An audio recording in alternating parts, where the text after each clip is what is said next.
Здравейте, казвам се Григор Йовов от Бизнес Насока и ще ви представя тази презентация за SEO, по-специално On-Page и Off-Page оптимизация.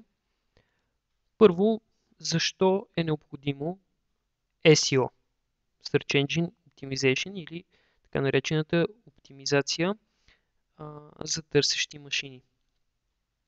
Всъщност тя е необходима, тъй като за Google най-голям приоритет и най-голяма важност имат потребителите. Да намерят те това, което търсят по възможно най-бързия и съответно най-качествен начин. Ще ви демонстрирам това, като отворя един Google.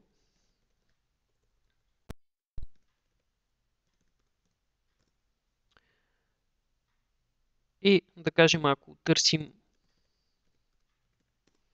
почивки, ще видим, че излизат около 4 милиона и половина, 4 милиона 430 хиляди резултата по тази дума.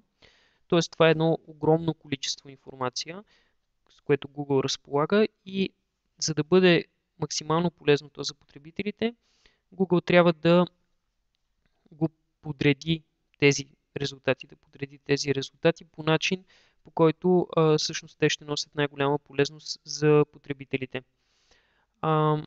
Всъщност на база на това се определя и временното класиране. Най-качествените резултати според Google се появяват на първа, втора, трета и така нататък страници на търсачката. Всъщност SEO не е нищо друго, освен начин да се подобрят тези критерии, за да може сайта да получи по-висока оценка от Google и в резултат на това да се класира по-напред.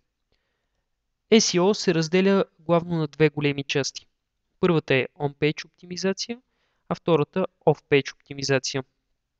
Буквално преведено On-Page означава на страницата и всъщност това и означава. Това са всички фактори, които са важни за Google на конкретната страница. Сега ще отворя една страница, за да ви демонстрирам какво имам предвид. Да кажем, ако в Google напишем сайт за маркетинг, на първо място виждате излиза Бизнес Насока в България.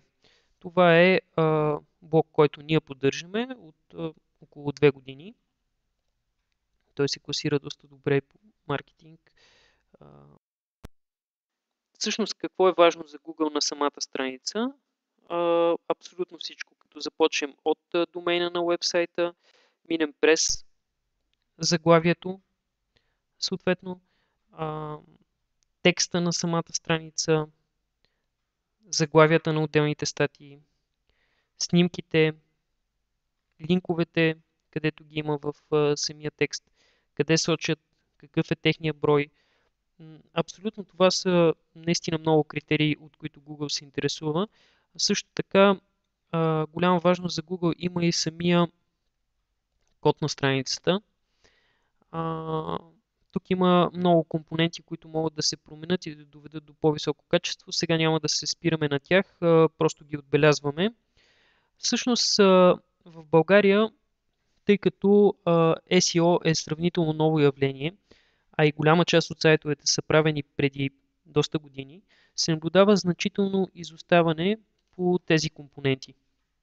Ние сме разрешили този проблем чрез изготвяне на подробен SEO одит, който дава конкретни насоки и препоръки за дадения уебсайт, така че той да отговаря на многобройните критерии на Google и съответно да получи по-висока оценка. Сега ще ви покажа какво представлява самия SEO одит. Това е една примерна структура на SEO одита. Включва метасъдържанието, структура на сайта, уникалност на заглавията, alt тагове, редица други компоненти. Както виждате, той е доста подробен. Всъщност, основната идея на този одит е да даде съвсем конкретни препоръки за това какво може да се промени на уебсайта, така че той да бъде по-високо оценен от Google. SEO одитът може да се разглежда като основите на един небостъргач.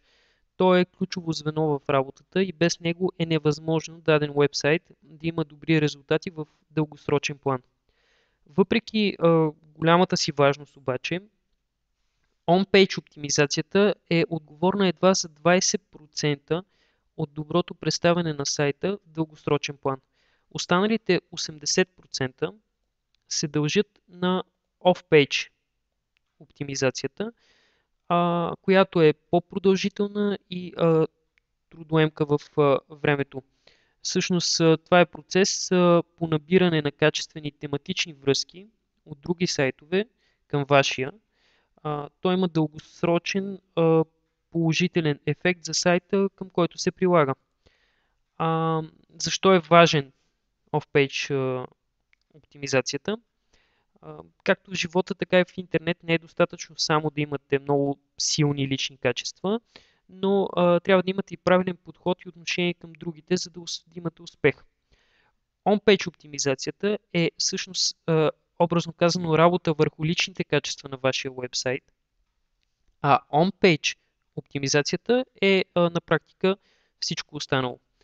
В три отделни стъпки може да опишем какво включва нашата работа по оптимизацията на вебсайт. Съответно, това са критериите, които са и най-важни за Google. На първо място е количеството линкове. Колкото повече линкове има вашия вебсайт от други вебсайтове, това за Google означава, че е толкова по-препоръчван е той като качествен източник на информация. Вследствие от това, той се класира по-напред в резултатите от търсене.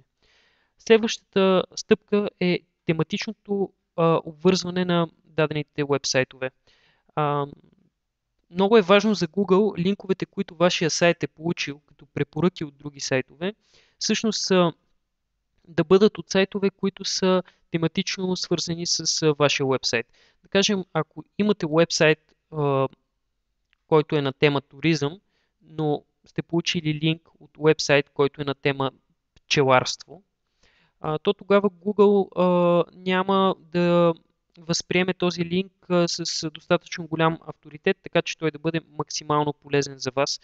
И съответно целта в случая ще бъде да търсим линкове от сайтове, които имат за тема туристически дестинации, исторически или природни забележителности.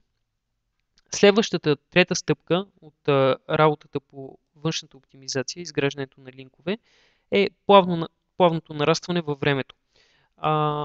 За Google, когато един вебсайт представлява ценен източник на информация, това означава, че той би следвало логично във времето постоянно да натрупва препоръки от други вебсайтове по същата тематика. И съответно тук е нашата роля да се запази едно определено темпо и ниво ежедневно на добавяне на линкове към вашия вебсайт, което всъщност е доста така трудоемък процес. В резултат от тези три стъпки, съответно на следващата графика ще видите какво се получава. Първо е броя линкове, след това е тематичност на линковете и накрая завършваме с постоянството. И целта на тези три стъпки е, тук както виждате по стрелката, съответно това да е движението на вашия вебсайт в резултат на работата. Надявам се презентацията ви беше полезна и интересна. Постарахме се да е максимално кратка, за да спестим от вашето време и максимално бързо да получите ценна информация. Ако са останали въпроси или просто искате да се свържете с нас, може да използвате нашия имейл. Също така може да ни търсите и на нашите мобилни телефони. Благодаря ви за вниманието и хубави дни от нас!